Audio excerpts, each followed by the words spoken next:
बहुत साल पहले एक गांव में एक बूढ़ा आदमी रहता था जिसने अपनी पूरी जिंदगी एक अनाथ बच्चे को पालने में लगा दी। लेकिन जब वही बच्चा बड़ा होकर अमीर बना तो उसने उस बूढ़े को पहचानने से ही इनकार कर दिया। बूढ़े का नाम था रघुनाथ। उसका अपना कोई परिवार नहीं था। एक दिन उसे रास्ते के किनारे एक छोटा सा रोता हुआ बच्चा मिला। लोग उसे छोड़कर उस दिन से उसने उस बच्चे को अपने बेटे की तरह पाला और उसका नाम रखा मोहन। रघुनाथ खुद भूखा रह जाता लेकिन मोहन को कभी भूखा नहीं सोने देता। वो दिन भर मजदूरी करता और रात को मोहन को पढ़ाता। कहता, तू पढ़ लिख जाएगा तो तेरी जिंदगी मेरी तरह नहीं होगी। मोहन भी उसे बाबा कहकर गले लग जाता था। समय बीतता गया।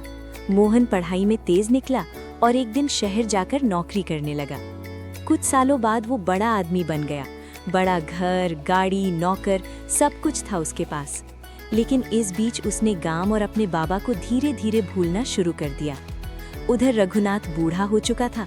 उसकी आंखें कमजोर हो गई थी और काम करने की ताकत भी नहीं रही थी। हर शाम वो गांव की सड़क पर बैठकर लोगों से पूछता, किसी ने मेरे मोहन को देखा है क्या? लेकिन साल गुजर गए और मोहन कभी वापस नहीं आया। एक दिन रघुनाथ ने फैसला किया, मैं खुद अपने बेटे से मिलने जाऊंगा। वो एक पुरानी पोटली में मोहन के बचपन की एक फोटो और उसकी पसंदीदा मिठाई लेकर शहर के लिए निकल पड़ा। कई दिनों की यात्रा के बाद वो मोहन के बड़े से बंगले के बाहर खड़ा था। दरवाजे पर खड़े नौकर ने उसे रोका। किससे मिलना है? रघुनाथ ने मुस्कुराकर कहा, अपने बेटे मोहन से, कहो उसका बाबा आया है। इतने में मोहन बाहर आया।